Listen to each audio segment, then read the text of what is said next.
2 years ago, Scientific American published an article about a report from the International Energy Agency saying that by 2030, the world would have to invest $10.5 trillion to prevent catastrophic temperature rises. That would cap world temperature increases at 2 degrees Celsius. That was 2 years ago. On November 5th of this year, the United States Department of Energy announced that in 2010, the global output of heat-trapping carbon dioxide jumped by the biggest amount on record. It went up by 6%. It is a monster increase that is unheard of, said Greg Marland, a professor of geology at Appalachian State University. 5 days later, on November 10th, the International Energy Agency issued its World Energy Outlook. It said we have 5 years to make drastic changes in energy use, or else we cannot stop the world temperature increase at 2 degrees ever. So in just 2 years, the IAE revised its outlook radically, giving us not 21 years to make drastic change, but only 5.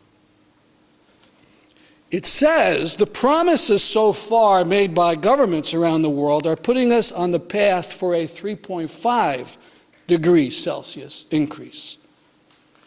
Those, however, are only the promises. Actual change is falling short. The IAE says we're actually on a path to the worst-case scenario, a 6-degree increase in world temperature. That's a path to huge new deserts, the abandonment of coastal cities, tropical disease epidemics in places as north as Maine, and major species extinctions. National Geographic calls 6 degrees the doomsday scenario, and we have 5 years. I bring this up because I find it impossible to believe that capitalism, business and ruthless competition for profit, with its worship of growth as the solution to all problems, could make the drastic changes needed to control carbon. How do you explain that even after the massive flooding in Pakistan and Thailand, the incredible heat in Moscow and Texas, almost nothing has been done? Now, in case I haven't alarmed you enough, I said there were 2 reasons.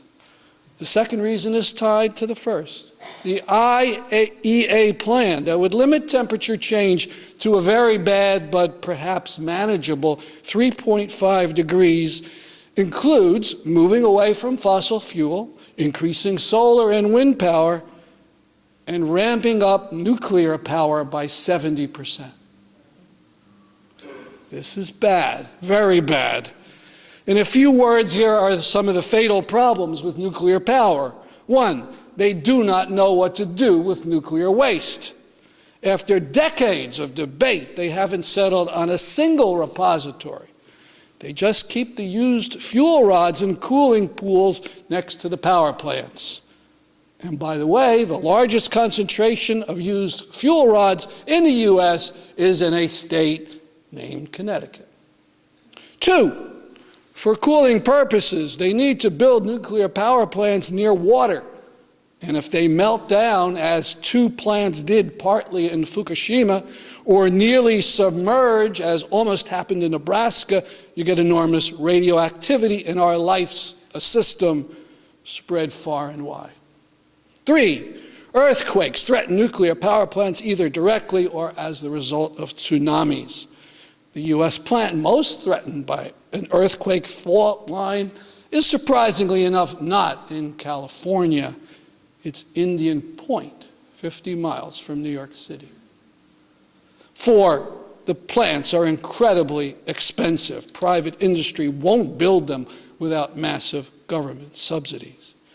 We'd be mad to increase nuclear power by 70%. In fact, we need to phase out nuclear power completely. Capitalist energy corporations with their immense resources and their corporate personhood will not do this voluntarily. In fact, they have the chutzpah to rebrand themselves as green energy. As the IEA says, we need immediate drastic change. In the short run, serious cutbacks in energy use. We need massive conversion, and it needs to be planned out, the very opposite of the free market chaos of capitalism. That's two additional reasons we have to go beyond capitalism to something where the necessities are planned out, where massive changes can be talked about openly and decided upon democratically. I want to say a bit here about what I think is a false messiah spread all in Occupy Wall Street circles. The notion that what would really solve things is to get the corporations out of politics. I think that it's impossible. As long as the corporations are run by the elite, the ruling class, the 1%, as long as they have the money, as long as they have the complete power to hire and fire, and whether to open a company or close it down, then they will be able to control government. There's been excellent ideas on reforming elections thought up by various minority parties over the years, from public financing of elections to getting rid of the Electoral College to ranked choice voting. But instead of winning these democratic reforms, we have the abomination of corporate personhood, with the 1% being able to spend unlimited funds to buy elections. Well, enough with the defects, flaws, and horrors of capitalism. What leftists don't talk about enough is what would replace it. Partially, I think this is a bias that comes from Marx, who thought such thinking was utopian dreaming, and that the plans would have to be made once the old system had been demolished. This was a legitimate view, say, in 1880, but now after the first big attempts at replacing capitalism have ended badly, after decades of dictatorship, purges, gulags, and worker exploitation, I think it's plainly the wrong idea. We should be spending lots of time talking about a new system of work and business, where the fundamentals are not left to the chaos of the market, but are democratically planned out. I certainly don't have the answers, but some things seem plain or basic in a world as rich as ours, with workers who are as productive as ours. 7 points. 1, there should be a job for everyone who wants it. 2, free public education should extend through college. 3, health care should be free to the patient. 4, pensions shouldn't depend on the stock market casino. All retirees should have their pensions from Social Security, which should be substantially increased. 5, the basics of life should be produced by public enterprise. 6, public enterprises should be run by governing bodies made up of workers in the general community. 7, millions of private businesses, schools, and media should be left free to flourish, to invent, to create marvels or crap, to succeed or to fail. There are thousands of questions we should be talking about. If the workers run an enterprise, how do you prevent them from screwing the larger community, from doing what the capitalists do, trying to make the most money for themselves by trying to dump the problems of company waste and heat on the general public? How do you coordinate thousands of enterprises? Is the community of a factory the people of that city, or the state, or the whole country? We should be looking at the experiences and histories of prior attempts at cooperative economics, Brass Valley worker co-ops, 5-year plans, U.S. communes, the ongoing Mondragon in Spain, worker-run enterprises in former Yugoslavia, collective farms in the Soviet Union, the utopian communities in 19th century U.S., and learn from their successes and failures. I want to finish by talking about Economic Uprising. It's a website designed not only to expose the failings of capitalism, but to try to talk about what needs to replace it. I'm the chief writer at this point, but I would very much want contributions from the whole left. I've featured interviews by Richard Wolff, author of Capitalism Hits the Fan, radical muralist Mike Alowitz, and interviews with people from Occupy Wall Street. A tendency on the left is for each party to keep its thinking only in its own publications. I think we need to cross-pollinate, bounce ideas off each other, and to debate. The other thing about the site is that it hopes to be lively, sarcastic, passionate, and most of all, readable by average people. Short articles, free of jargon. Some recent headlines: a vicious lie, it's not clashes, it's brutal cop attacks. It's not all bad news, Ferrari sales doing well. And a response to the first New York Times article, which mocked the Occupy Wall Street, called "Just You Wait, Snooty New York Times." I've started a series of mini booklets, really one-page leaflets that you can stick in your pocket. Some of them are over there, and I hope you'll pick them up and contribute to the series. How do we abolish Wall Street and the capitalist casino? How do we get from here to there? I'd say demonstrations, disruptions, and strikes.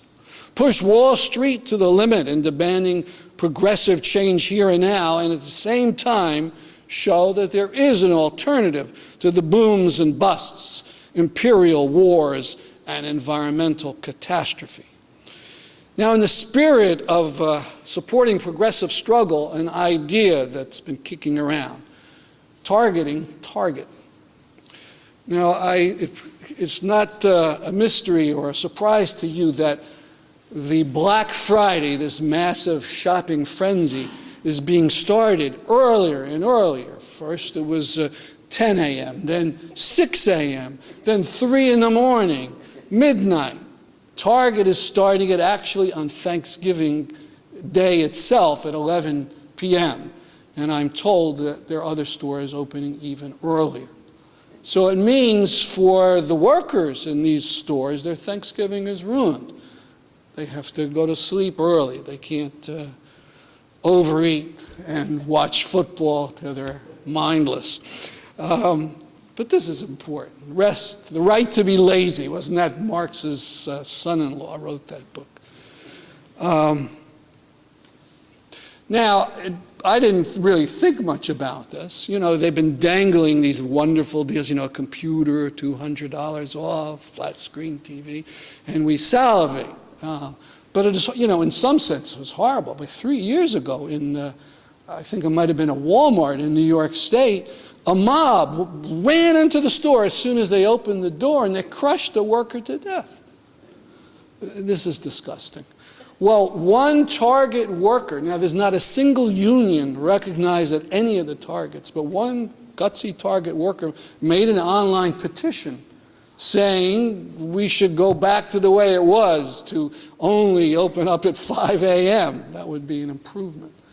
And he, amazingly enough, got 34,000 Target workers to sign this thing online, which I thought was extraordinary. And another 120,000 regular folks signed it too.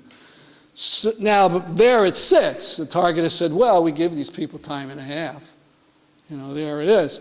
But I am proposing to the New Haven Occupy Wall Street that we go to Target over the next couple days, maybe starting Sunday, maybe starting Monday, and picket for a couple hours each day with signs saying support the workers, save Thanksgiving, you know, reduce the hours. And I hope some of you will think about doing that up here. Well, that's my talk, and thanks for listening.